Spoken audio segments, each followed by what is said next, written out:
Coming up on CMI. Pete Carroll has climbed from the NFL scrap heap to the top of the college football mountain. Now, the USC head coach sits down with Chris Myers to discuss how getting run out of the pros was the best thing to happen to him. What were you thinking at that point after your years in the NFL? I didn't have any idea where I was going to wind up. Southern Cal's head coach also explains that he's not as laid back as he seems, says what he really thinks of the BCS, and tells why his biggest challenge just might be keeping his Trojan horses from galloping off to the NFL. When an opportunity arises, it's hard to turn it down. Millions of dollars, like $50, $60 million in total contract money. Find out if this man of Troy can bring a three-peat of his own to L.A. right now on CMI, the Chris Myers interview.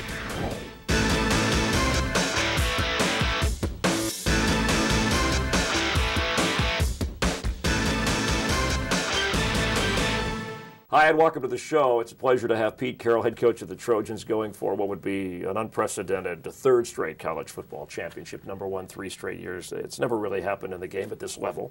Thank you for joining us. Yeah, it's my pleasure to be here. And when you hear that, what's your greatest challenge in trying to accomplish that? Not focusing on that, Right. leaving that out where it is. It doesn't really apply right now. It applies if we position ourselves well. Somewhere down the road, late November, we're winning a lot of games, then it means something. But right now, it doesn't really mean a lot. We've got a lot of work to get through before we ever get to the point where it's important. The word complacency, how do you avoid that? I want to know team-wise and then personally. Well, I think it has to be inbred into your whole system. I don't think because you do well, okay, now you got to get real good at battling complacency. I think you have to have an approach that encompasses how you deal with ups and downs and the struggles and the issues and all of that. And so, how do we deal with it this year as opposed to last year? We do the same. We really work very, very hard on maximizing focus with the things that are right at hand, and we practice that attention to detail of the opportunities of the practice today and tomorrow and the drills that we do, and we just try to learn to maximize the moment that you have, and in that that's how you do this collectively, and so and you need competition. You have to have an environment that's really competitive, or guys, just naturally human nature is going to allow them to relax some. So, our whole theme of our program is based on competition, and so hopefully with that thought and the players that we bring into the program, guys have to keep going if they're going to lose their play time, and that's kind of what keeps us going on a day-to-day basis. So the motivation, on the surface, you look like a fun, enthusiastic guy out there having a good time, but yet the players are serious about what you say in terms well, of... I think they have to be, yeah. I would like to think that we're able to cross the spectrum from fun to the hardest work ethic that anybody can find, and knowing that if you don't have a great work ethic and you don't practice at a really high level, there's no way you can perform at a high level. Maybe it's an old expression, but how do you avoid burnout, and not only with the players but yourself? I don't know. I don't know how you avoid it. You just go. You just keep on going, and as long as your heart's in it and you love what you're doing, I don't know why that has to be an issue until you just physically break down. And that hasn't happened yet. No, I'm going for that. I'm going for that physical breakdown. You're a young 53. Recruiting, is it true that when players start asking about playing time, that's not a great thing in your mind? No, I don't really. I don't really think that's the right frame of mind. I think the guys that come here know they're going to play, and that's why we're recruiting them. And if they're not of that mindset, then we try to catch hold of that, and then we need to go to other guys because it's going to be highly competitive. And if you're counting guys in line and all that kind of stuff, I don't think you have the right belief system in yourself. And so I don't know that we have the lock on that, but that's how we look at it. And SC has kind of traditionally been a very, very competitive place with great players coming, and you have to fight your way through it. And fortunately, we play a ton of guys. We play a lot of young guys, and our young guys have made it to the front, and it's given us reason to continue to believe the way we believe, and it's worked out quite well. 2006 NFL draft, people already say, hey, Matt Leinart, Reggie Bush, 1-2 in some form. That's the kind of talent that you've brought here.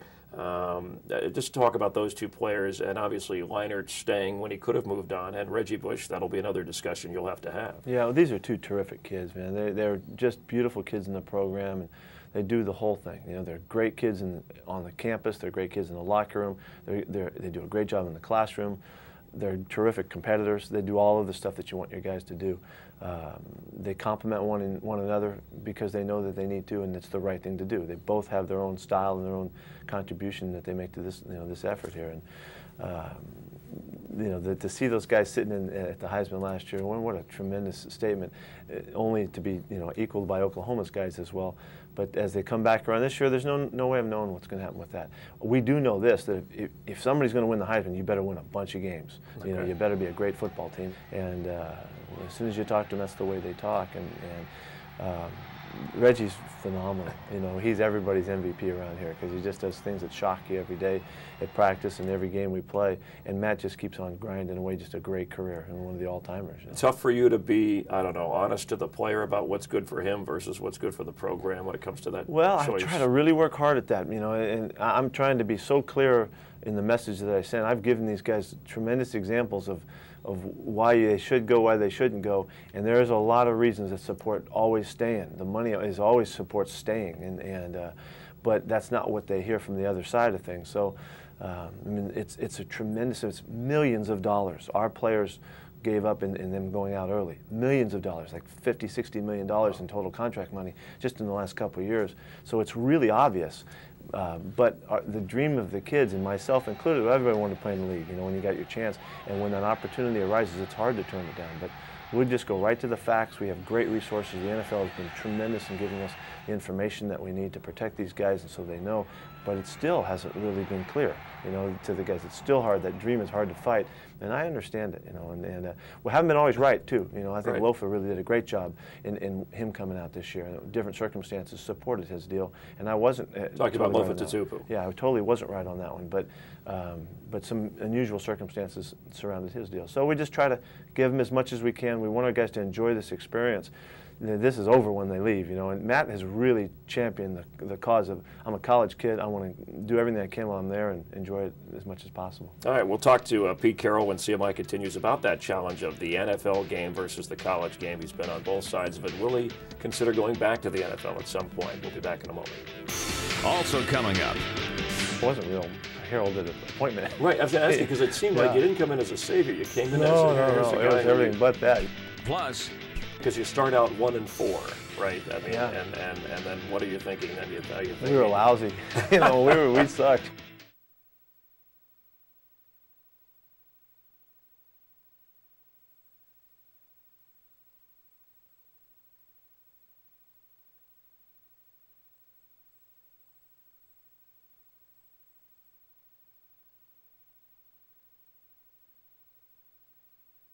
welcome back to the Chris Myers interview with Pete Carroll. We have the ingredients to have a championship team again, and I would rather be at that stage of it than you know, years down the road from it. Welcome back on CMI. We're talking with Pete Carroll, head coach at USC, who has the second best winning percentage of any New England Patriot head coach in history behind Bill Belichick. I don't know if a lot of people are aware of that. You aware of that, by the way? Nice that you said that. Okay. Yeah, I know that it's a pretty good percentage. Not many people know that, though. You're right. In your 3 years as head coach, you didn't have a losing season. You went to the playoffs twice, and then you know you were fired. I mean, to be blunt about it, and we're going back before 2000. What were you thinking at that point after your years in the NFL, and did you wonder if you would coach again? Yeah, I did. You know, it's a unique situation, you know, in the middle of your career to have an opportunity to retire and take a look at it and see what that means, or even step out and go in a different direction. So with some buddies of mine, we kind of feverishly went about some different thoughts. Matter of fact, we were all fired up to start the first football network. It didn't get going, you know. NFL nailed it. Really? You really thought about that? Oh yeah, we had a great idea. So there was a lot of stuff that was flying. It was really exciting time. Business type things. Yeah, stuff related to football and all that. But anyway, it was really fun, but I didn't want it. I went to a Bear Stearns floor in New York and felt the energy of the floor and walked through the doors of the guys battling and everybody working, and I realized this is what I miss. You know, there's this energy in the competitive environment and stuff that it didn't happen in the stuff that we were talking about. So football was in the stars, and I didn't have any idea where I was going to wind up. I really was excited about the college thing, knowing that the NFL thing was all but dead, you know, to be a head coach. So you were kind of, for that time, looking into other possibilities.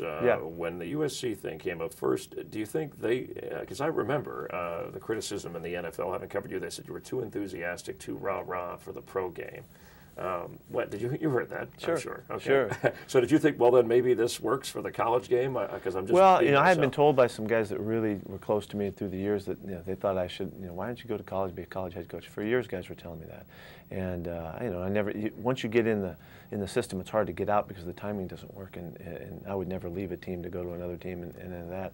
So it was a matter of just finally the opportunity was there to work at it. There was a few jobs that came open, and I tried to pursue them, and fortunately the SC thing got rolling and gave us a chance at it. It wasn't real a heralded appointment. Right, I was going to ask you because it seemed like you didn't come in as a savior. You came in as a guy. It was everything but that. It was and like, the program was why so this nice. guy? And it was a golden opportunity. I had gone to New England just after they'd come off a Super Bowl loss. And Coach Parcells is the guy, and what was I thinking?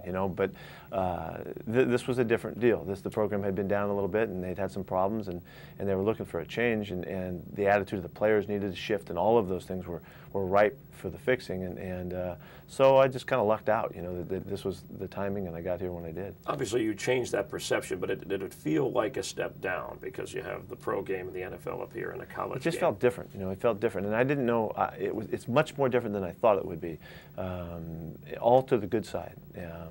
But it didn't feel like a step down as much as it just felt like a different level of communications. I remember explaining something to Matt Grudigood one day on practice field, and he had no idea what I was talking about. And this is a really savvy, good football player. And I thought, wow, I gotta take a few steps back here, and make sure I'm covering my basics, just in transferring the information. So that was an interesting process, but it didn't take long, and away we went. And I thought it was a great situation that people didn't have that high of expectations for us to surprise them. Yeah, because you start out 1-4, right? I mean, yeah. and then what are you thinking then? Are you thinking we were lousy. we sucked. Did you second guess yourself then about what your decision to come back and coach? No. I realized that what you could see is we were losing games, but we were really close, and you could tell that if we would just get out of our own way, we could win some football games. And fortunately, at about the halfway point, it turned, and we haven't lost much since. Right. So it's been it was very exciting. It was very exciting to see the potential of it. Frustrating that we didn't do a better job out of the chutes, because we could have been good right from the start. I mean, the dominance has been incredible. But I want to go back to that year. I mean, did it help to have that year off to kind of pull back and evaluate? Yeah, some really profound things. A couple of profound things happened. And one of them I've told the story before about coming across Coach Wooden's little blue book, and something that I read in there about, it had taken him 17 years to win his first national championship. But once he did, he won 10 out of 11, and 7 straight, and it just slammed me in the head that he finally got everything exactly right. And once he did, then he was unmatchable for a long time. And I had a real firm belief that you had to know what you were doing, you had to have your belief system, but that one just kind of kicked me in the butt and got me a whole step further as far as organizing my thoughts and my concerns and what I felt was important in all phases of the program. And so that when you take over, you're clear. You know where you're going. They can tell what you want to do. Okay. Everybody's got a good sense for it, and you maximize the opportunities to get your message across. And that happened here. It really did happen. Yeah, we've seen it.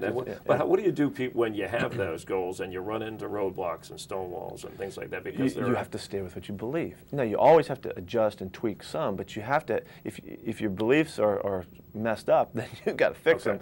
But for the most part, you got to stay the course. And fortunately, that's what we did, and it's really what we tried to do in New England too. It just was a little bit harder to keep control of that message there, and this wasn't hard. But we all know football is football, right? Do you agree with that in terms of however you're coaching or whatever level? What are the differences in the pro and college game? Is it because one's a business and these guys are supposed to be self-motivated versus where you still, in a sense, have students? Well, yeah, there's the football part of it is more similar than you would think, than maybe most people would think, because we're coaching the same thing, teaching the same stuff.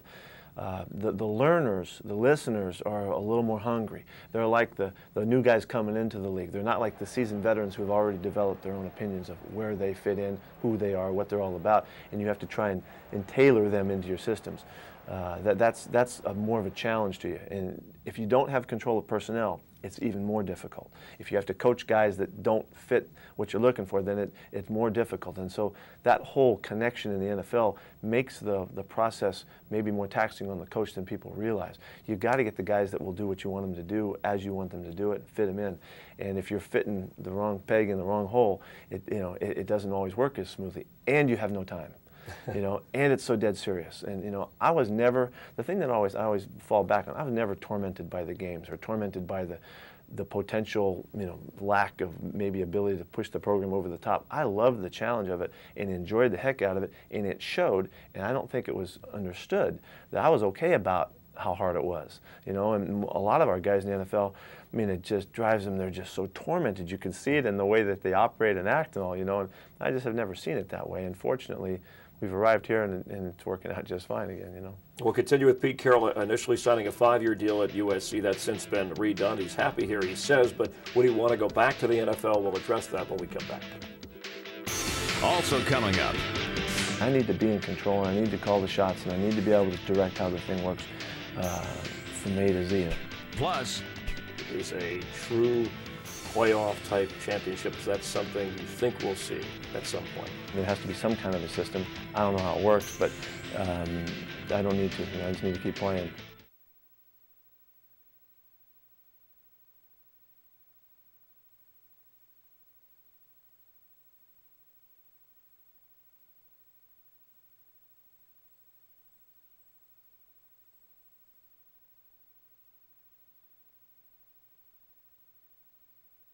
coming up on the Chris Myers interview with Pete Carroll, just how far can the Trojans head coach ride the wave of success at USC? The idea here is to see how long you can stay on top and to see how big of a run you can make and how long you can extend it. Also ahead. Have NFL teams called you?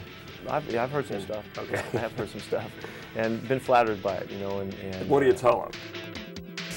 Find out next on CMI, the Chris Myers interview.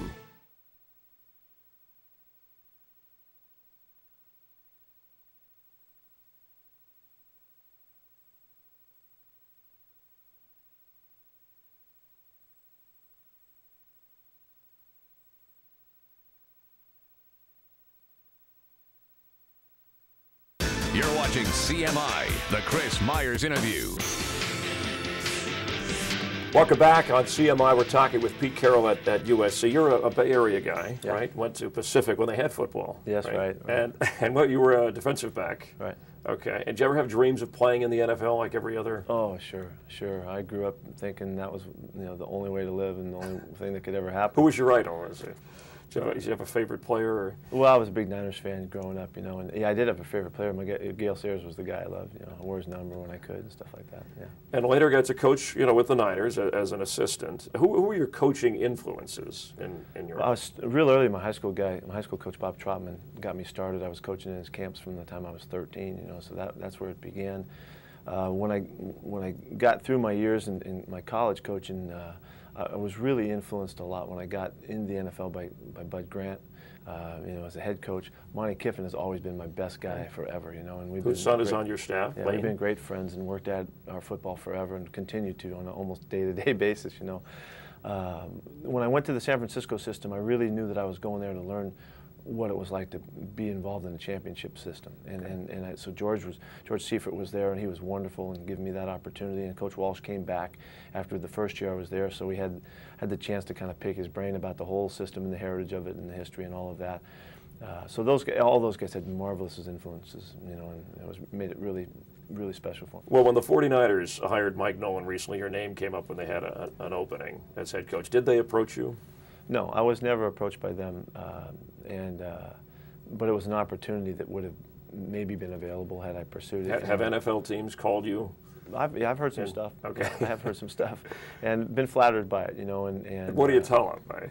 Well, I'm not interested, you know. I'm just not. I mean, I know what the NFL offers, and I know what it is. I had a great time there, and I loved it, but the job description doesn't fit. You know, that I need to. Because I do things a little differently, I need to be in control, and I need to call the shots, and I need to be able to direct how the thing works from A to Z. And if I don't, you know, it's going to be hard for somebody else to realize why I'm doing what I'm doing. And so but if this situation is perfect for that. You know? And you can get, and really in the college game, you can get that just as, I mean, you've been getting it, I guess. It's different, yeah. The organizations are different. You know, there's not the owner and the GM and the personnel guys and the cap guy. Those guys don't exist. You know, you could think that it's an AD or it's a you know, chancellor or president of the university, but they've got a big job that they're doing. They're somewhere else, you know, and so you really run these programs really in an autonomous way, it's the only way I think I could ever do it All right, successfully. so other than being an NFL owner, right? If somewhere down the road some owner says you can be all those things, and There's a lot of guys that have had those jobs before. yeah, it hasn't worked out so well from what I remember. Not very many guys, you know, you have to just about win a world championship to get that opportunity, and then when you do, you know, they lose that, you know, sometimes. So I think this is a perfect opportunity, and I'm just going to try and take it as far as we can. But there isn't a piece of you in your competitiveness that says, hey, I've won these championships in college. Boy, if I get back to the NFL, winning a Super Bowl or going to the Super Bowl, you could do that. You see, it doesn't feel like that. It doesn't feel like that, you know, winning the championships, okay, I've done that. It doesn't feel like that because that isn't what I came here to do. And so I haven't accomplished anything yet in my mind, you know. And so with that thought, that isn't completed, ready to go to the next thing. This is the idea here is to see how long you can stay on top and to see how big of a run you can make and how long you can extend it. And there's no end to that, you know. So that's where it feels comfortable to be comfortable staying. Just some college football general questions.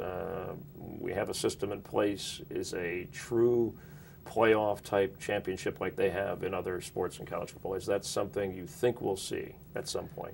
I don't think that we'll see it because I know the ADs are against it and the presidents are against it, but I think that's what I wished would happen. Just as a competitor, you want to play it out. And I think putting anything in somebody else's, you know, ballot box is not the right idea. But I understand why it does exist now, and there has to be some kind of a system. I don't know how it works, but I don't need to. You know, I just need to keep playing. But I wish that there was a way, just like basketball and baseball and all of the other, you know, major sports. So it doesn't. Obviously, you're doing the best of what you can with the system you have. But when you see other teams like last year, where Auburn and people can challenge, hey, we were there a couple years ago ourselves. That's you know? right. We were first in 2 different polls, and the computer thing got us. You know, so. What would have to change for it to happen? I mean, you've been around the game enough. You play it out. You know, you play it out. But unfortunately, even if you play it out, you're going to have to select the final 8 teams or however you want to do it, and so there's still going to be a process involved. So I'm not going to be one that's sitting here griping about it. You know, I mean, I don't have the answer. So I just keep playing and coaching, and whenever they send us, we'll go, and hopefully it's the Rose Bowl a lot. If we had to name your philosophy, or if you were writing a book like John Wooden did, what would you call it? How would you table Pete Carroll? The best thing I can tell you is that I've found that I'm a competitor, and everything to me in my life is about competing, and I like that. I don't think it's a negative thing. I don't think that's the bad aspect as people think of being competitive. I think it's the challenge that I see that drives me to want to do things better than it's ever been done before is really what guides me, and so, you know, I don't know what that means about books or any of that stuff. I'm a long ways from figuring that one out. All right, well, thanks for your time. It's always great watching you and your teams play. Thank you very much. Appreciate it. My pleasure. Pete Carroll, head coach at USC, we thank you for watching here on CMI. We'll see you next time. Take care. Tune in next week when Chris sits down with Reggie Jackson. The outspoken slugger sounds off on the current state of baseball and reflects back on his Hall of Fame career. That's on the next episode of CMI, The Chris Myers Interview.